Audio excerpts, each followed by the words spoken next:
Very warm welcome to Newsland. मैं हूं doctor Maria Zulfiqar Khan. Viewers, हुकूमत अपनी तमाम तर कोशिशों के बावजूद पीटीआई से बयानिए की जंग हार रही है। माशी या सियासी महाज पर हुकूमत के लिए चैलेंजेस का अंबार है। खासतौर पर बजट के बाद यूटिलिटी बिल्स और इनडायरेक्ट टैक्सेस के अज़दा ने हुकूमती बयानिए को खा लिया है। इस पर मजीद ये कि हुकूमत बार बार पीटीआई को विक्टिम कार्ड खेलने का मौका फराहम कर रही है। गुज़िश्ता रोज़ इस्लामाबाद में जलसे की एनओसी के मनसूखी का ही मसला देख लें। सिक्योरिटी को जवाब बनाकर अगर हुकूमत ने एनओसी कैंसिल किया तो पहले इसकी इजाज़त ही क्यों दी थी? मुहर्रम के आसपास हालात क्या हो सकते हैं, इसका इदराक हुकूमत से ज़्यादा भला किसको हो सकता है। लेकिन फिर भी इंतज़ामिया ने ताख़ीर से फ़ैसला लिया और इसके नतीजे में पीटीआई ये तासुर देने में कामयाब नज़र आ रही है कि हुकूमत पीटीआई और बानी चेयरमैन की मकबूलियत से खाइफ है और इसी वजह से वो इसकी सियासी सरगर्मियों को ज़बरदस्ती रोकना चाहती है, क्योंकि पीटीआई हुकूमती बजट के खिलाफ अपनी आवाज़ बुलंद कर रही है। यही नहीं, हालिया दिनों में यूएन वर्किंग ग्रुप या यूएस कांग्रेस की करारदाद का मामला हो, हुकूमत दोनों मसलों पर प्रोएक्टिव से ज़्यादा रिएक्टिव नजर आई है। आखिर क्यों हुकूमत इतने अहम मसलों पर बैकफुट पर खड़ी है? और अब जब बानी पीटीआई ने जेल में भूख हड़ताल जैसे इंतहाई कदम की धमकी दे दी है और अगर वो कुछ ऐसा करने का ऐलान करते हैं तो क्या हुकूमत के लिए ये किसी नए सियासी बहरान का सबब तो नहीं बनेगा? इस पर बात करेंगे। We have a panel of senior journalist with us. Aamir Zia sahab हमें ज्वाइन कर रहे हैं, साथ ही साथ हसन अयूब साहब मौजूद हैं और रज़ा रूमी साहब भी हमें ज्वाइन करेंगे। आमिर ज़िया साहब, गुफ्तगू का आगाज़ आपसे करती हूँ। बड़ी मुश्किल से कोर्ट की इंटरवेंशन पर जो है वो ये जलसे की जो है वो इजाज़त मिली थी। उसके बाद अब जो तौजीहात पेश की गई हैं उसमें एक आ गया कि जी security dynamics do not allow us कि हम आपको जलसा करने दें। सवाल यह है कि डीसी जो है वो इजाज़त देता है और कमिश्नर उसको विड्रॉ कर लेता है, तो क्या डीसी जो है वो देर से उठा या कमिश्नर जो है वो सो रहा था? कुछ समझ नहीं आ रही कि ये कर क्या रहे हैं, because at the end of the day जो ये तौजीहात पेश कर रहे हैं इससे सिर्फ पॉलिटिकल मैलिफाइडी की जो है वो बू आ रही है। जलसे की इजाजत को मनसूख करना है, मुअत्तल करना है, ये एक बहुत बड़े मर्ज का एक छोटा सा सिम्टम है। जो असल बात आपने अपने इब्तदाई कलमात में कही ना, वो बहुत अहम है हमारी है। वो आपने जो फरमाया था कि बयानिए की जो मजमूई लड़ाई है उसमें आपको हुकूमत जो है पिछले बैक फुट पे नजर आ रही है और उसके पास अगर मुझे आप कहने की इजाजत दें तो मुझे तो कोई बयानिया नजर नहीं आ रहा है उनका। मतलब देखिए ना, उनकी लेजिटिमेसी जो है वो क्वेश्चन मार्क बनी हुई है। मुल्क के अंदर भी है क्वेश्चन मार्क और बैरून मुल्क भी। अमेरिका जैसे अहम मुल्क की अगर कांग्रेस ये कहती है कि 8 फरवरी के इंतखाबात जो है क्वेश्चनेबल है तो फिर तो है ना। और आप इसको मतलब है आवाज़ खल्क को तो आप नकारे खुदा ही समझना चाहिए। मुल्क में भी यही सूरत हाल है। जितनी हिज़्ब इख्तिलाफ की जमातें हैं तमाम की तमाम ये कह रही हैं। कौन सा NGO या ह्यूमन राइट ग्रुप जो पाकिस्तान में काम करता है वो कहता है कि जी ये इंतखाबात जो थे साफ शफाफ हुए थे, या पाकिस्तानी जो यार्ड स्टिक है उसके मुकाबले में भी। देखिए, मुतनाज़ तो हमारे हर इंतखाबात होते हैं, लेकिन कहने वाले कहते हैं कि इन 8 फरवरी के इंतखाबात में तो अगले पिछले तमाम रिकॉर्ड तोड़ दिए, पामाल कर दिए। यानी कि कोहे हिमालय एक तरफ था और वो छोटी सी नॉर्थ नाजबाद की पहाड़ी जो बाकी हुआ करते थे ना। तो ये लोगों में मजमूई तासुर है। गलत है, सही है, इस पर मैं बहस नहीं कर रहा, लेकिन तासुर ये है हुकूमत इसको बदल नहीं पा रही है। फिर आपने जैसे कि बिल्कुल दुरुस्त फरमाया कि आपको माशी पॉलिसीज में एक मतलब है वो नजर आ रहा है कि आपने कोई ऑस्टेरिटी किफायत शारी के मेजर्स नहीं लिए, आपने इंसानी खर्च को कम नहीं किया और आप अवाम पे टैक्स लगा के समझते हैं कि वो कम पैसों में गुजारा करेंगे। वज़ीर आज़म हाउस के पैसे बढ़ा दिए, सदर प्रेसिडेंट हाउस के पैसे बढ़ा दिए, आप गिनते चले जाएं। वहां पर इनकी शाखर्चियां वैसे ही हैं। बड़ी बड़ी गाड़ियां आज भी खरीदी जा रही हैं, फॉर्च्यून्स हैं, प्राडो है और पता नहीं क्या क्या। मैंने जैसे एक अर्ज किया था फाइनेंस मिनिस्टर से, मैं इंटरव्यू कर रहा था, उसमें मेरा एक वो सवाल था कि भाई आप ही तो करते कि हम कम पैसों में गुजारा कर लेंगे, आपने क्यों नहीं किया? कम से कम तेल का खर्चा ही कम कर देते, फ्रीज कर देते। क्या वजह है कि 22 से 62% आपने बढ़ा दिया? ठीक है ना। तो कोई उनके पास माकूल जवाब नहीं है। तो अब लोग ये कहते हैं कि अच्छा आपने तो ये भी फजूल खर्ची देखी होगी कि वजीर साहब अंदर हैं या अफसर जो है अंदर बैठा हुआ है किसी मीटिंग में और गाड़ी के AC चल रहे हैं, ठीक है ना। तो पहले ही मामूली बात लगती थी, लेकिन अब लगता है कि बच्चे के आपने हाथ से गिलास का दूध छीना है और उनकी जो गाड़ी के एयर कंडीशनर चलना शुरू हो गया। तो ये जो अवाम में और हुक्मरानों में खलीज बहुत बढ़ती जा रही है। फिर आप देखिए कि इतना अहम दहशतगर्दी के खिलाफ लड़ना हमारी बहुत कौमी जरूरत है, उस तक को इस गवर्नमेंट ने मिस हैंडल किया है, जिसपे एक कौमी इत्तेफाक राय होना चाहिए था। अच्छा, मैं क्यों कहता हूँ हुकूमत की जिम्मेदारी है, हिज़्ब इख्तिलाफ की जमातों का कसूर नहीं है। आपने मतलब बगैर होमवर्क के, बगैर लोगों से कंसल्टेशन के, डिस्कशन के आपने एक चीज अनाउंस कर दी, जिन सूबों में होनी है वहां के लोगों को एतमाद में नहीं लिया, वहां की सिविल सोसाइटी को, वहां के फ्रंटलाइन स्टेट्स को आपने एतमाद में नहीं लिया। बिल्कुल बिल्कुल। अच्छा, उनसे बात ही नहीं किया आपने, तो भाई कसूर आपका है, उनका थोड़ी है। एएनपी का नहीं है, JUIF का नहीं है, पीपल्स पार्टी का, अगर वो मुझे नहीं पता वो कहाँ खड़ी, लेकिन PTI का नहीं है। कसूर जो है वो आप लोगों का है कि आपका इब्लाग इतना बड़ा है, मिसकम्युनिकेशन फॉल्ट है। फिर आपने फॉरेन अगर अफेयर्स की बात करें, देखिए इन्होंने पॉलिसीज को उल्टा खड़ा कर दिया। हमें बताया गया 20 बरस तक बताया गया कि अफगान तालिबान जो हैं, आपने देखा ना, आपने अमेरिका ने सलाला किया और पता नहीं क्या क्या किया, और आपने और कहा करते थे कोयटा शूरा है और पता नहीं क्या क्या है ना। और हमारी जो थे हुकूमतें, एस्टेब्लिशमेंट जस्टिफाई करती थी कि आप टेररिस्ट के खिलाफ एक्शन लें और अफगान तालिबान ओरिजिनल लोग हैं, इनसे बातचीत करो। हुआ, फिर वो बातचीत हुई। अब जनाब आपने 20 साल के बाद एक लख पॉलिसी बदल दी। अब जो है अफगान तालिबान जो है मतलब आपसे हैंडल ही नहीं हो रहे। आप उनको कह रहे हो कि जी अजीबोगरीब बयानात देते हैं कि हम अंदर जाके मारेंगे अफगानिस्तान के अंदर। आमिर ज़िया साहब, आपने बहुत सारी बातें जो हैं वो बहुत सारी बातें जो है आप बिल्कुल का सही कह रहे हैं। आगे जाके इसको कंप्लीट डिटेल में डिस्कस करेंगे। खौफनाक बात की है, उन्हें खौफनाक बात की कि अफगानिस्तान के अंदर जाके हम मारेंगे, एक्शन करेंगे। भाई ईरान ने जब दहशतगर्दों को मारा तो आपको क्यों इतना बुरा लगा? फिर आपने क्यों रद्द-ए-अमल दिया? भारत जब ये काम करते हैं तो आपको क्यों बुरा लगता है? और फिर अफगानियों की हिस्ट्री तो देखें आप, उन्होंने भी NATO US led NATO forces का मुकाबला किया है। तो आप सोचिए समझिए तो ये कर क्या रहे हैं जी। हाँ भाई, गंग हो अप्रोच हर जगह जो है वो अच्छी नहीं लगती, सोच समझ के जो है वो बात करनी चाहिए। और हर चीज़ हेडलाइंस के लिए और पार्लियामेंट में तालियां बजवाने के लिए नहीं होती। मैं ज़रा हसन अय्यूब साहब की तरफ चलती हूँ।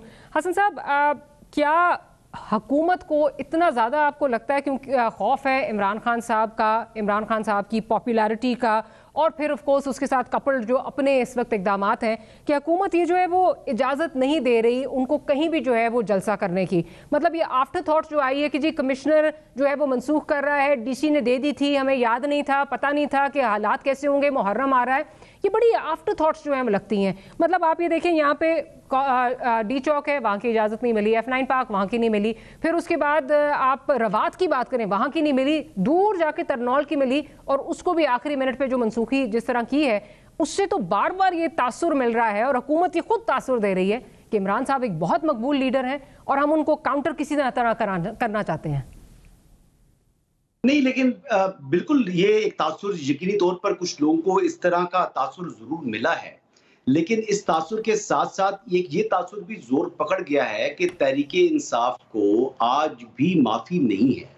आप ये बात भी समझे कि तहरीक-ए-इंसाफ आज भी अपना जो पॉलिटिकल राइट है वो इस्तेमाल नहीं कर सकती, जो कि पब्लिक गैदरिंग का है। अब इसकी बुनियादी वजूहात हैं, 9 मई ये कर गुजरे हैं, अब 9 मई के ऊपर माफी अभी तक इन्होंने मांगी नहीं। 9 मई के मुकदमात जो हैं वो अदालतों में ज़ेर इल्तवा हैं, इधर मिलिट्री कोर्ट्स वाला जो है वो वहां पर पेंडिंग है। तो ये चीजें जो हैं जब दरमियान में लटक रही होंगी तो फिर ये चीजें भी दरमियान में ही लटकती रहेंगी।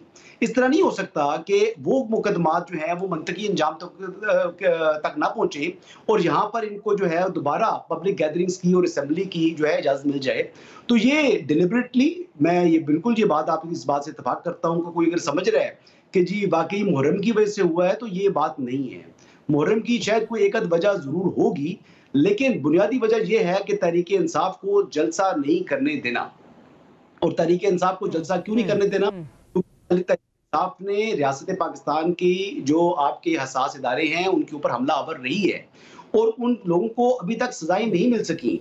तो फिर किस तरीके से उनको इजाजत दे दी जाए कि आज फिर आप लोगों को मोबिलाइज कर सके और मोबिलाइज करने के बाद आप फिर किसी दिन जो है वो हमला आवर हो जाए। आज तो मैं if you allow me to interject, इसी से एक बात करना चाहती हूँ। आप क्योंकि कोर्ट्स को कवर करते हैं, बड़ी करीब से आप देखते हैं, डोंट यू थिंक कि ये अब जो बयानिया है कि जी 9 मई के जो लोग हैं उनको सजा नहीं मिली, बिल्कुल सही है और उस वजह से चीजें आगे नहीं बढ़ पा रही, लेकिन इस पे भी जो है वो onus is again on the supreme court. बेशक स्टे लिया हुआ है, लेकिन आप इसको आगे जो है वो मूव कर सकते हैं। चीफ जस्टिस पे ओनस जाता है कि इस चीज को आगे बढ़ाएं, बिकॉज कितनी देर तक हम ये कहेंगे जी स्टे हुआ हुआ है इसलिए नहीं हो रहा है, कुछ तो उसको मंतकी उस पर फैसला होना चाहिए ना। जी बिल्कुल, अब वो तो सुप्रीम कोर्ट की मिलिट्री कोर्ट्स वाला केस जो है वो तो तकरीबन कंक्लूड हो जाएगा। अब यानी इस पे ज़्यादा ताक़ीद नहीं होनी, ऑलरेडी ख़ासी ताक़ीद हो चुकी है। लेकिन जो एटीसी के मुकदमात हैं और जिस तरीके से माज़रत के साथ हमारे जुडिशियल सिस्टम ने रिएक्ट करके यानी 9 मई वालों को जिस तरीके से उनको रिलीज़ किया जा रहा है, जिस तरीके से उनके मुकदमात ख़त्म किए जा रहे हैं, एविडेंस के होते हुए भी, तो ये बड़ा अनफॉर्चुनेट है। ये एक किस्म की जो है वो उन्होंने यानी इतना बड़ा वो जुर्म कर गुजरे हैं, लेकिन इसके बावजूद लोगों को जो है वो उनके उनके मुकदमात खत्म किए जा रहे हैं, जो कि मेरे ख्याल से इंसाफ के पूरे नहीं कर रही है बहुत सी जगहों के ऊपर। अब देखिए, हर जो क्रिमिनल केस है उसका अपना अपना मेरिट है।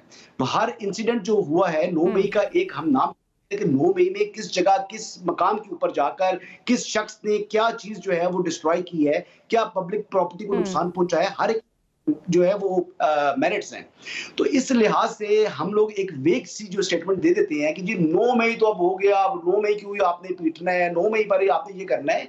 तो लिहाजा बात ये है कि विद ऑल रिस्पेक्ट मैं बिल्कुल ये नहीं कह रही 9 मई का जो भी लोग हैं जिन्होंने 9 मई में मुलव्वस हैं उनको कैफरे किरदार तक पहुंचना चाहिए, बट हम ये पीटीआई को जवाब प्रोवाइड करते हैं कि जी हुकूमत तो दिखा कुछ नहीं रही, या प्रोसिक्यूशन अगर वीक है और एविडेंस नहीं सामने आ रहा तो that puts them on a strong footing. मैं तो सिर्फ ये बात कर रही हूँ, नो वन इज एंडोर्सिंग 9 मई कि 9 मई को जो हो गया उसको भूल जाएं, या वो उसको कोई नहीं भूल सकता। जो जिन्होंने किया उनको कैफरे किरदार तक पहुंचना चाहिए, लेकिन पीटीआई को आप एक स्ट्रांग फुटिंग तो ना प्रोवाइड करें ना इन चीजों से। जब आप प्रोसिक्यूशन आपकी वीक है, एविडेंस आप प्रेजेंट नहीं कर सकते, दैट स्ट्रेंथन्स देयर केस।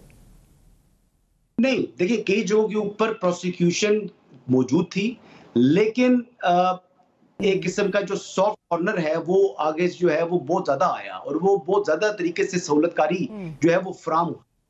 ये ऐसी बातें नहीं है। देखिए, हर केस की अलग अलग मेरिट है ना। मैं किस किस की बात करूं, आप ये देख लें पंजाब के अंदर हुआ है बहुत से मुकदमात के अंदर, यानी सवाए गुजरांवाला के अलावा किसी जगह कोई कन्विक्शंस नहीं हुई।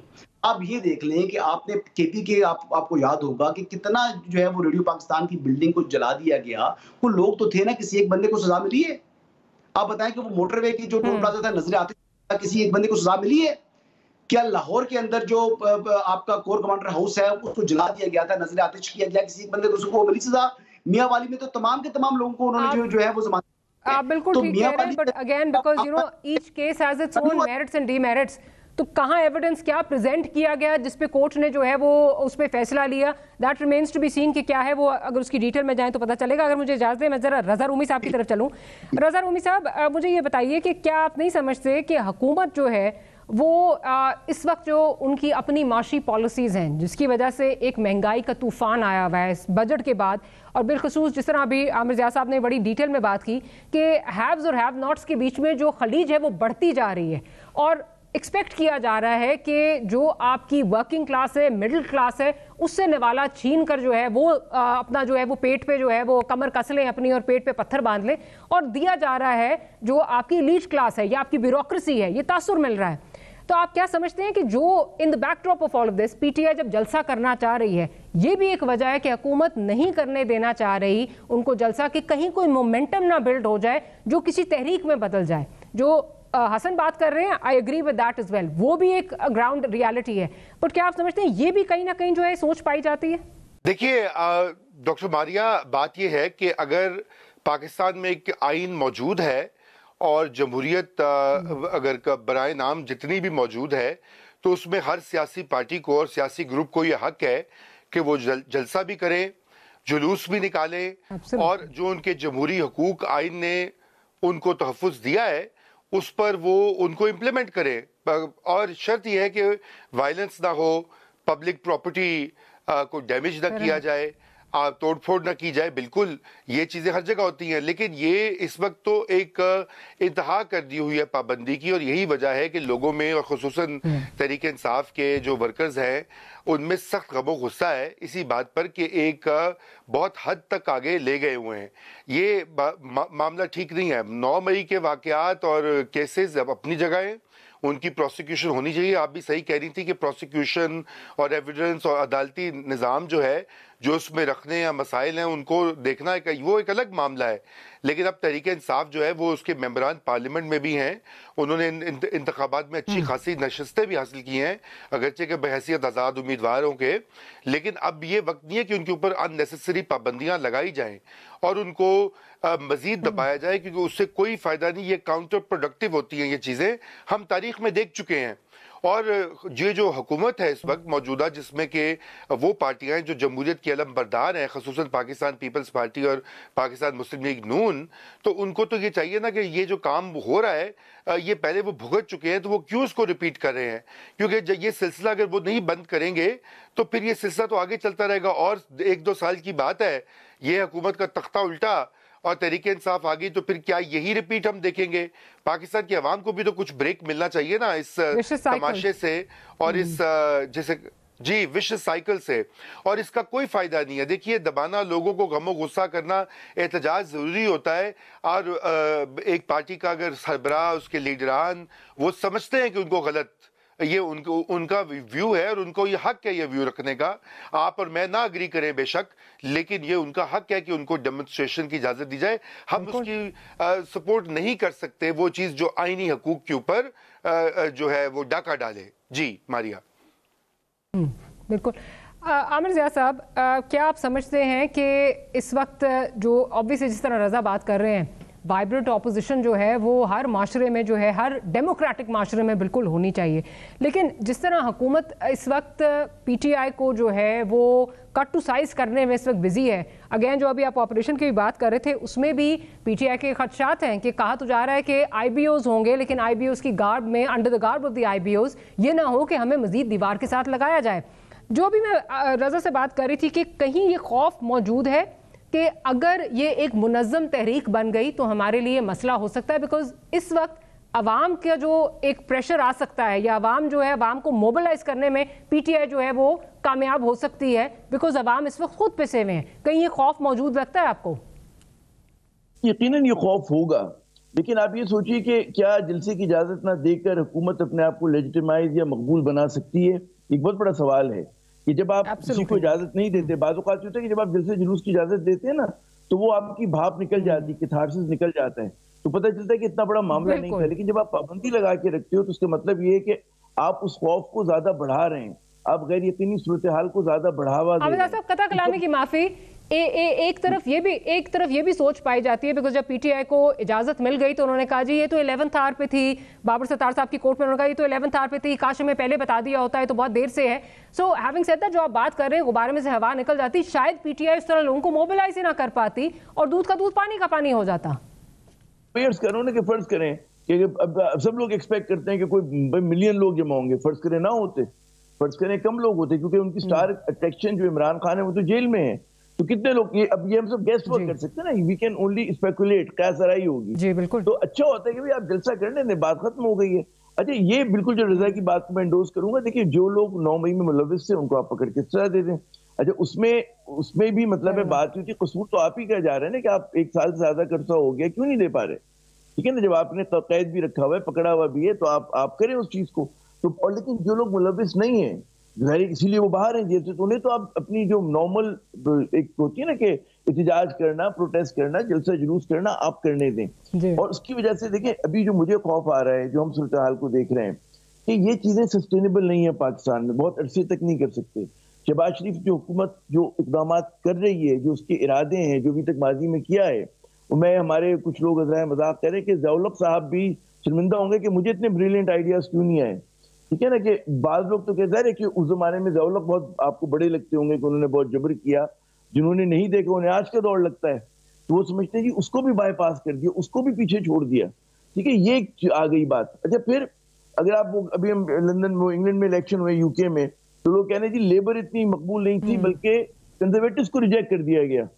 तो यहाँ पर भी यही सूरत हाल है कि हो सकता है कि पीटीआई इतनी मकबूल ना हो, लेकिन मसला ये कि जो तो हुकूमत में उनको लोग जो है रद्द कर रहे हैं, क्योंकि जैसा मैंने फिर अर्ज किया, जब लोगों के पेट खाली होंगे, उनके बच्चे का दूध महंगा हो गया, तालीम महंगी हो गई, हर चीज महंगी हो गई। आप देखिए, लोग अपना इलाज मालजा पोस्टपोन करा रहे हैं। वो बच्चों की फीस के लिए कर्ज ले रहे हैं। जरा बात तो करें मिडिल क्लास से। उसके अंदर जो गुस्सा है, पीटीआई ना भी तहरीक चलाए कि जो गमो गुस्सा है लोगों के अंदर इस वक्त, जो इतना हेट के साथ में लफ्ज सोच के इस्तेमाल कर रहा हूँ, जब उनके सामने से सरकारी गाड़ी पराडो बड़ी सी गुजरती है, उसके पीछे एक जम्मे गफीर जा रहा होता है 50 गाड़ियों का जुलूस जा रहा होता है, वजीर आला का, वजीर आजम का या किसी भी वजीर का। अब तो छोटे छोटे 19-20 के अफसर उनके साथ 3 गाड़ियां चल रही होती हैं। तो लोगों का गुस्सा जायज है, उसके ऊपर जायज है भाई। आप क्यों 1000 सीसी की गाड़ी क्यों नहीं इस्तेमाल कर सकते? 1200 सीसी की आप गरीब मुल्क के लोग हैं ना। जब आप हमें सेहत तीसरी दुनिया की दे रहे हैं, तालीम तीसरी दुनिया की दे रहे हैं, तो हुक्मरानों की अय्याशियां तीसरी दुनिया की क्यों नहीं हो सकती? आप क्यों पहली दुनिया के जो मतलब फर्स्ट वर्ल्ड में बाइडेन की फैसिलिटीज में उनकी फैसिलिटी में क्या फर्क है? फर्स्ट वर्ल्ड में भी इस तरह की अय्याशियां नहीं है। कमरे में रहते हैं, फर्स्ट वर्ल्ड में भी इस तरह की फिर भी साइकिल पे चला जाता है भाई। उनका जो वजीर आजम रिटायर होता है, छोड़ के जाता है, साइकिल पे जा रहा होता है। तो आप लोग आप फिरौनों की तरह इस मुल्क को जो है चला रहे हैं। इनका आप देखें, इनके लबो लहजा देखें, इनका पैसे का जिया देखें। पंजाब मतलब हर सूबे के अंदर एक लूट मार गरम है, जिस तरह से पैसे खर्च हो रहे हैं। आप कह रहे हैं कि जी वफाकी हुकूमत के पास पैसे नहीं, सूबाई हुकूमतें उड़ा रही हैं पैसे।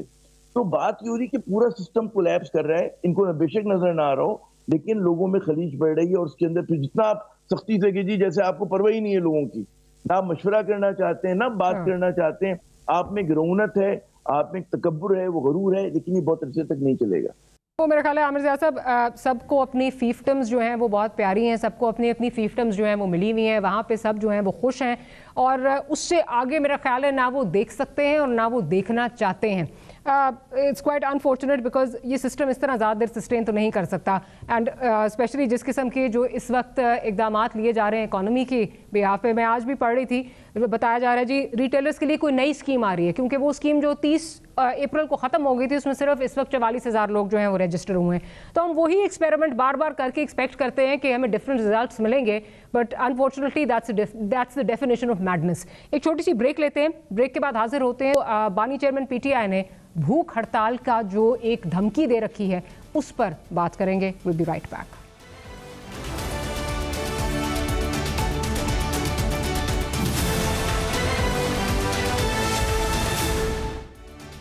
Welcome back after the break. Hasan Ayub sahab की तरफ चलती हूँ। हसन साहब, ये बताइए कि परसों जो बानी चेयरमैन ने एक जो भूख हड़ताल की तरफ जो उन्होंने इंदिया दिया है, धमकी दी है कि जी मैं भूख हड़ताल की तरफ जा सकता हूँ, और वजूहत उन्होंने जो बयान किए हैं कि इंसाफ की फराहमी में जो है वो उनको लग रहा है कि उनको इंसाफ उस तरह नहीं मिल रहा जिस तरह मिलना चाहिए।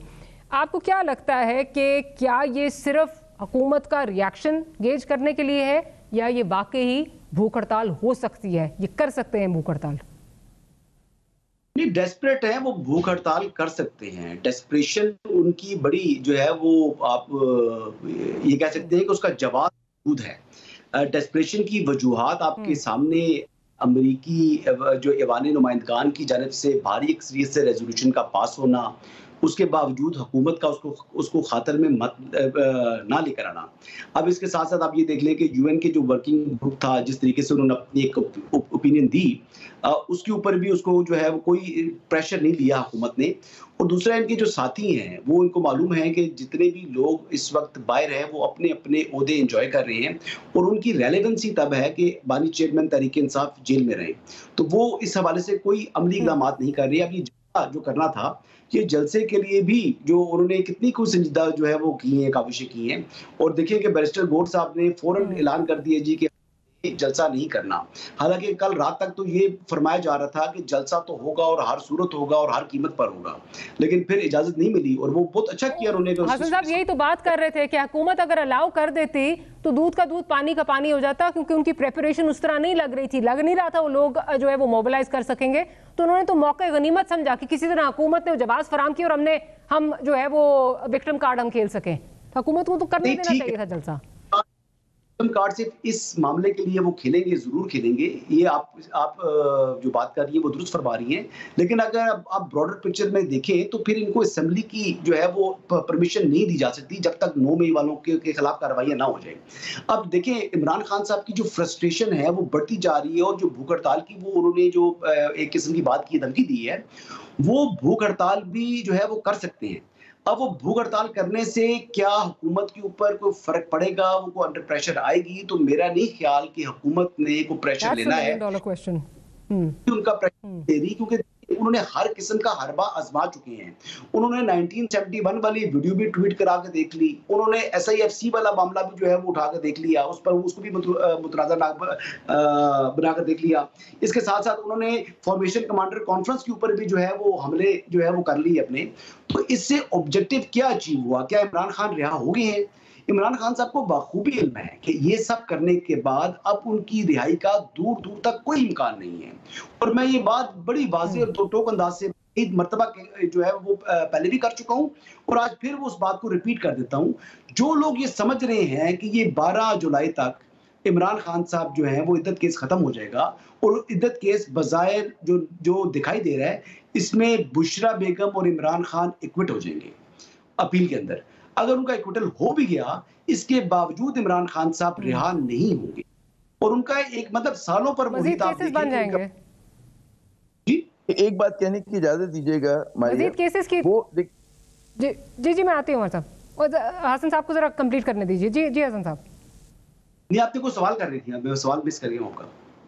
नहीं, मैं ये कह रही थी कि मजीद केसेस और बन जाएंगे, ये इसका जो है वो खदशा आ रहा है कि और मजीद केसेस जो है वो रेडी हो रहे हैं। जी, मुकदमात तो तैयार हैं, पाइपलाइन के अंदर हैं, वो जानबूझकर उनमें गिरफ्तारियां ताखीर से डाली जाती हैं ताकि वो तमाम की तमाम गिरफ्तारियां एक टाइम स्टार्ट ना हो जाएं। तो जाहिर बात है जो प्रोसिक्यूशन है या हुकूमत है वो कहती है ना, तो जो लोग ये समझ रहे हैं कि इमरान खान जो है वो 12 बाहर आ रही हैं, तो ऐसा कोई इम्कान नहीं है और इमरान खान साहब की मुश्किलात में मजीद होगा। लेकिन बहरहाल बुशरा बेगम जो है रिहा होती दिखाई दे रही है, आजाद होती दिखाई दे रही है। अच्छा रज़ साहब, विद योर आपकी इजाजत से आमिर साहब कुछ ऐड करना चाह रहे हैं? अगर मैं उनको इजाजत दे दूं, क्विकली जरा ऐड कर दीजिए आमिर साहब। रज़ा साहब तो 2 पॉइंट, रज़ा सॉरी मैं इंटरप्ट वो बीच में कूद पड़ा। देखिए, हमारा मसला ये हो गया मेन स्ट्रीम मीडिया का कि हम पूरी इस कंट्रडिक्शन को इमरान खान के जाविये से देख रहे हैं कि इमरान खान के ऊपर मुश्किल बढ़ेगी या कम होगी। हम ये नहीं देख रहे कि मुश्किल में तो पाकिस्तान है, जो इमरान खान की मुश्किल से कहीं बड़ी मुश्किल है। मुश्किल में तो हुकूमत है कि उसको निकल नहीं पा रही इन मुश्किलात से। बात है कि इमरान खान को जिस वक्त क्रेडिट जाता है वो ये कि उसने मैच फंसा दिया है। लोग समझ रहे थे कि आसानी से वॉक ओवर मिल जाएगा, ठीक है ना। देखिए, कामयाबी क्या होती है, हुकूमत की कामयाबी होती है कि लोग हम इमरान खान का नाम ही ना ले रहे होते, ठीक है ना। हम बात मईशत पे करते हैं, हम कहते हैं जी हुकूमत ने क्या जबरदस्त काम किया, फला किया, नहीं कोई नहीं कर रहा। अब पूरा जोर इसका है कि जी इमरान खान फेल हो। भाई इमरान खान बेशक फेल हो गया, वो जेल में, नोबडी केयर्स अबाउट इट, चले मान लिए ये बात। असल मसला हुकूमत क्या कर रही है, फेलियर हुकूमत का है, फेलियर भाकम बदन पाकिस्तान फेल हो रहा है इस वक्त। अगर हमें इस बात का एहसास नहीं है, एहसास ज़िया भी चला गया और हम इस बात पे खुश होने के जी इमरान खान भाई उसको आप दे दें सजा, वो जेल में 1 साल से आप उसको 10 साल रखें, ठीक है ना। आप उस पर इद्दत जैसा कोई और हल्का सा केस लेकर आ जाए, उस पर सजा भी दे दें, हमें कोई परवाह नहीं। हम कह रहे हैं पाकिस्तान के साथ क्या करें, जो आजाद लोग हैं, जो ताकत में, जो बड़ी गाड़ियों में घूम रहे हैं, मालो दौलत है उनके पास, पीछे आगे पीछे सिक्योरिटी है, उन्होंने क्या तीर मारा और वो क्या कर रहे हैं पाकिस्तान के लिए, ये ज्यादा बड़ा सवाल है, उस पर हम लोग बात नहीं कर रहे हैं।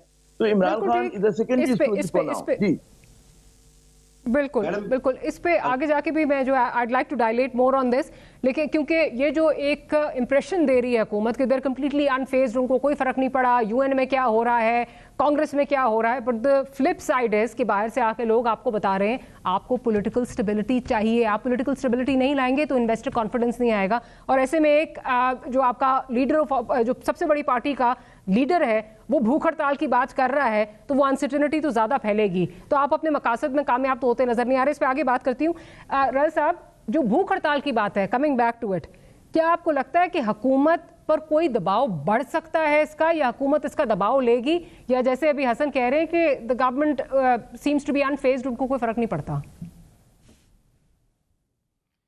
देखिए, अभी तक के जो शवाहिद हैं और जो आसार हैं उसमें तो मारिया मुझे तो नहीं कुछ लगता कि कोई बहुत बड़ा फर्क पड़ेगा, क्योंकि बहुत से और हरबे भी और तरीके इस्तेमाल किए हैं। लेकिन हुकूमत वक्त, और देखिए इस वक्त आप लोग सब पिछले आधे घंटे से मैं सुन रहा हूँ हुकूमत हुकूमत हुकूमत।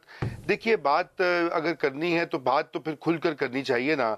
ये हुकूमत की तो मामला नहीं है अलग, हुकूमत तो एक फ्रंट पर है, इसके पीछे पाकिस्तान की मुक़तदरा क़ुव्वतें हैं, ये जो मौजूदा पॉलिसीज़ हैं, चाहे वो इमरान खान को पाबंद सलासिल करना हो, चाहे उनकी पार्टी को केसेस करने हो, चाहे उनका निशान बल्ले का छीनना हो या डील करना हो, ये फैसले कहाँ हुकूमत कर रही है? अगर ये फैसले वाकई हुकूमत करी है तो मैं तो बड़ा खुश हूँगा कि एक सिविलियन हुकूमत पाकिस्तान में इतनी मुस्तहकम और इतनी पावरफुल है कि वो इतने बड़े बड़े फैसले कर सकती है।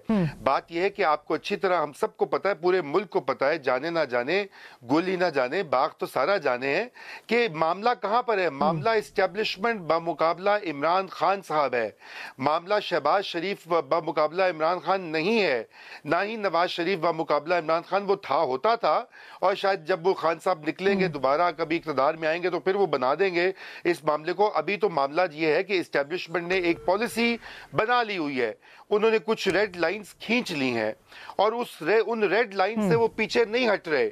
वो कह रहे हैं ना हम बात करना चाहते हैं, ना हम कोई गुफ्तो शुनीद करना चाहते हैं, ना हम रिहा करना चाहते हैं। और जबकि दूसरी जानिब से सब प्रेशर भी आ रहा है। इसी वजह से तहरीक इंसाफ के कारकुन जो हैं वो अमेरिका में मोबिलाइज करके प्रेशर डाल रहे हैं रियासत पाकिस्तान पे कि शायद अमेरिका की बात चूंकि सुनती है हमारी इस्टेब्लिशमेंट, माजी में सुनती आई है, तो वो सुनकर या अक़वाम मुत्तहिदा की बात सुन के कोई अपनी पॉलिसी में थोड़ा बहुत रद्दो बदल कर लेगी। मगर यहां पर ऐसा नहीं हो रहा। ये एक डेडलॉक है डॉक्टर मारिया। और मैं यही अब हम आते हैं मौजूदा हुकूमत की तरफ।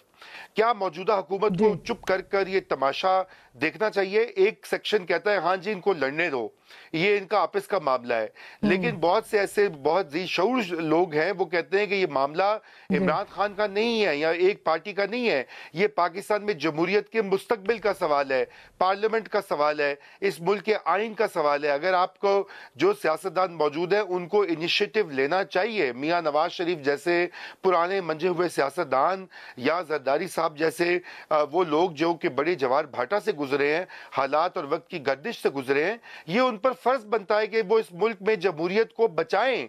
और ये जो इस वक्त अथॉरिटेरियन एक माहौल बना हुआ है कि एक्स बंद है, जलसे जुलूस की इजाजत नहीं, अभी सोशल मीडिया पे पाबंदी मुकम्मल लग जाएगी, कई लोग मिसिंग हैं, तो ये इस तरह से मुल्क नहीं चल सकता, ना चला है, कोई मुल्क नहीं चलता। आप एक्सपेक्ट कर रहे हैं कि पीएमएलएन इसको जो है वो अपोज करेगी?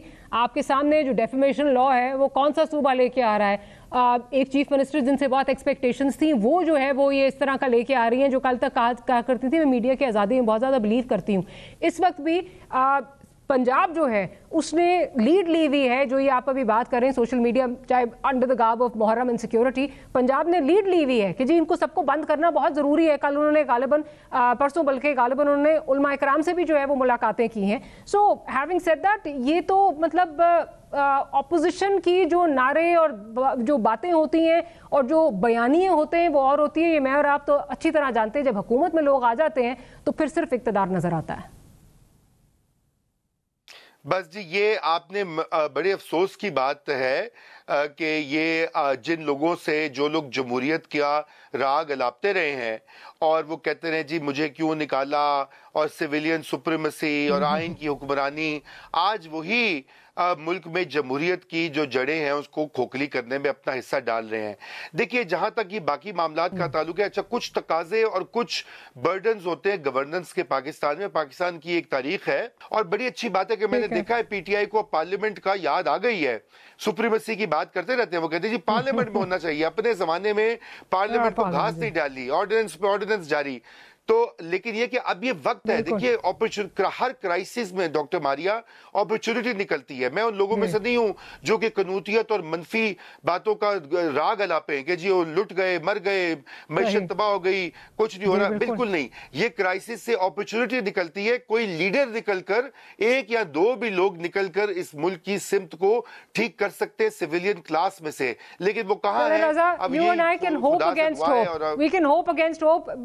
Now उम्मीदी कुफर है, so we can hope against hope. Let's just see कि क्या होता है। But आमिर ज़िया साहब, आपकी तरफ आती हूँ। ये इस वक्त जो भी बात ये हो रही है कि चलें हुकूमत को कोई फ़र्क नहीं पड़ता, इमरान खान हड़ताल पे चले जाएं, यूएन में क्या हो रहा है, कांग्रेस में क्या हो रहा है। पर फ्लिप साइड उसकी ये है, जो भी जिसका मैं तस्करा कर रही थी, कि आपको इन्वेस्टर चाहिए। इस मुल्क ने अगर आगे बढ़ना है तो मईशत का पहिया जो है वो रवा दवा होना चाहिए। इन्वेस्टर आके बाहर से आपको जो दरीना, आपका जिसको कहा जाता है जी हमारा बहुत जो है वो दरीना दोस्त है, हमारा साथी है, चीन है, वो भी आके आपको बता रहा है आपके मुल्क में इन्वेस्टर इसलिए नहीं आ रहा क्योंकि आपके यहाँ पे पॉलिटिकल स्टेबिलिटी नहीं है, सिक्योरिटी नहीं है।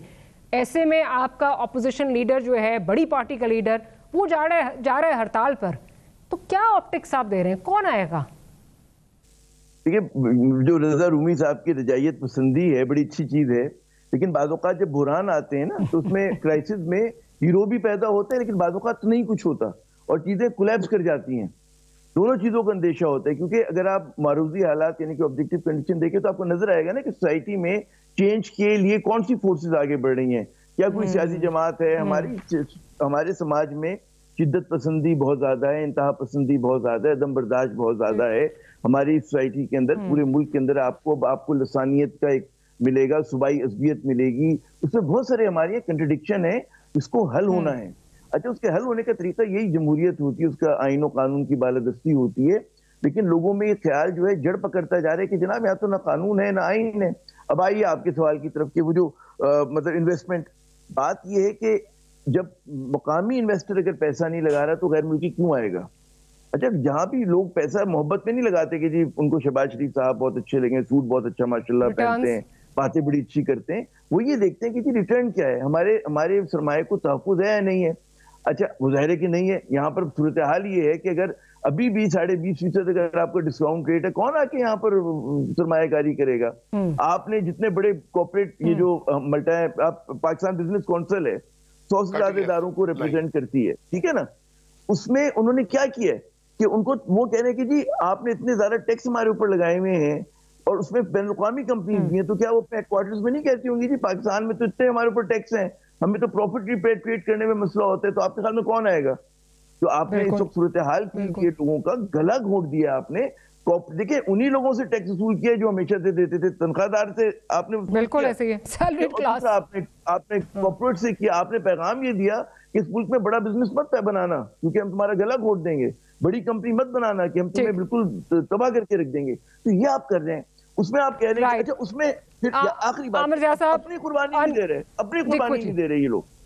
आप बिल्कुल ये बिल्कुल सही कह रहे हैं, आप अपनी कुर्बानी दे रहे, एक्सपेक्ट कर रहे हैं कि सैलरीड क्लास ही सारी कह दे। On that note will have to close this segment. Aamir Zia sahib आपका बहुत शुक्रिया, हसन अयूब साहब आपका शुक्रिया और Raza Rumi sahab thank you for making time for this programme. एक छोटी सी ब्रेक लेते हैं, ब्रेक के बाद आपसे बात करेंगे। हमने जो सुथरा पंजाब प्रोग्राम हमने पिछले हफ्ते आगाज़ किया लाहौर से, उसका तसलसल आगे जाके हम आपको रावलपिंडी में दिखाएंगे। छोटी सी ब्रेक लेते हैं, ब्रेक से वापस आते हैं तो will be talking about Suthra Punjab programme in Rawalpindi.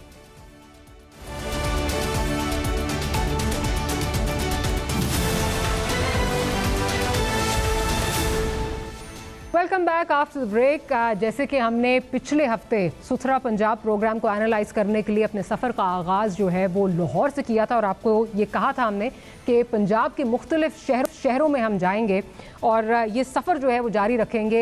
इस जो ये प्रोग्राम है इसके हक़ाइक़ आपके सामने रखेंगे। तो उसी के तसलसल में हमने रावलपिंडी का जो है वो रुख किया। वहाँ पर क्या हमने देखा, इसके लिए हमने एक छोटी सी रिपोर्ट जो है वो तैयार की है। Watch that report. Monsoon season के शुरू होते ही रावलपिंडी शहर में वाकई नाला लाई मुकामी शहरियों के लिए खतरे की घंटी बन जाता है।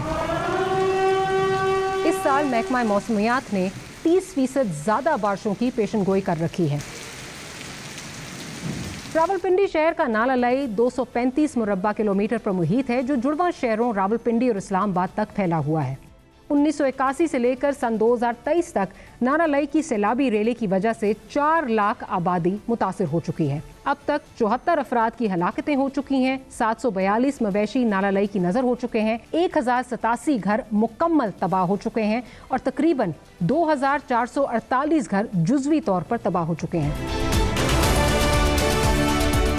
अगर 1981 से लेकर 2023 तक नालालाई की सैलाब से माली नुकसान का तखमीना लगाया जाए तो ये 250 मिलियन अमेरिकी डॉलर बनता है। इस नुकसान को मद्देनजर रखते हुए रावलपिंडी शहर से मुतअद्दिद बार मुंतखब होने वाले साबिक वफाकी वजीर शेख रशीद अहमद नालालाई मंसूबे की बुनियाद रखना चाहते थे और इस मंसूबे को हुकूमत से मंजूर करवाना अपनी बड़ी कामयाबी समझते थे। लेकिन बावजूद कोशिशों के वो नालालाई मंसूबा शुरू ना कर सके, वो इसमें नाकाम रहे। मेरी जिंदगी का मिशन सिर्फ नालालाई है अगर नाला लई बन जाती है तो इसके इर्द गिर्द बसने वाले तमाम लोग खुशहाल हो जाएंगे और एक नया रावलपिंडी बन जाएगा और मेरी जिंदगी का आखिरी मंजिल यही है।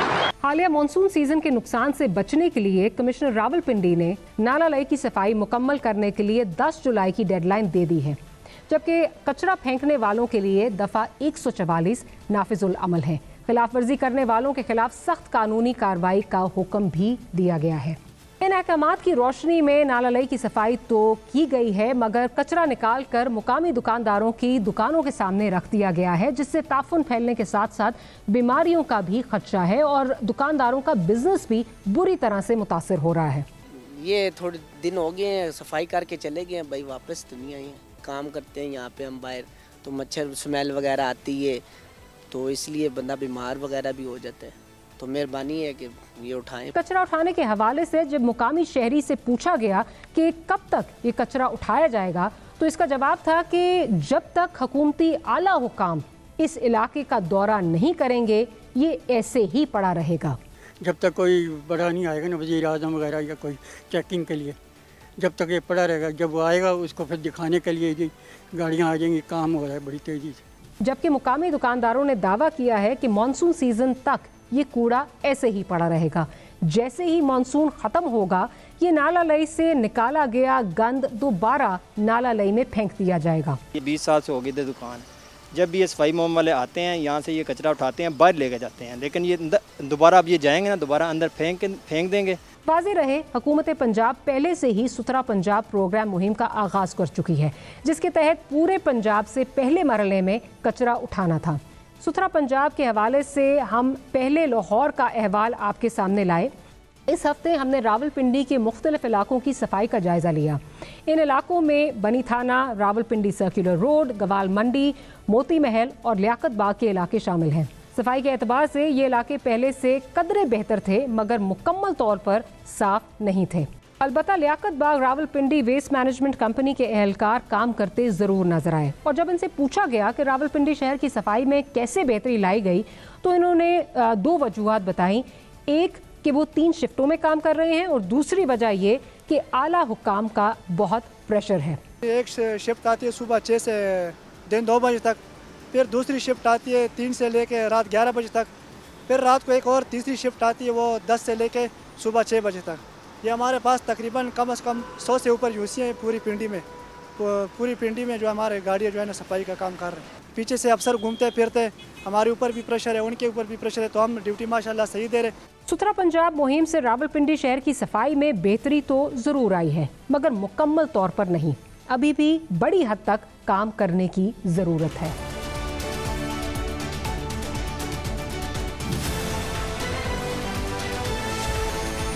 रिपोर्ट आपने देखी, और जैसा कि हमने आपको बताया कि पिछले हफ्ते हमने लाहौर से आगाज़ किया था, उसके बाद हमने रावलपिंडी का जो है वो रुख किया, और ये सफ़र अभी जारी व सारी है। पंजाब के मुख्तलिफ शहरों में हम जाएंगे और इस प्रोग्राम के जो सुथरा पंजाब प्रोग्राम है, इसके हक़ाइक़ आपके सामने अपने प्रोग्राम के वसातत से हम रखेंगे।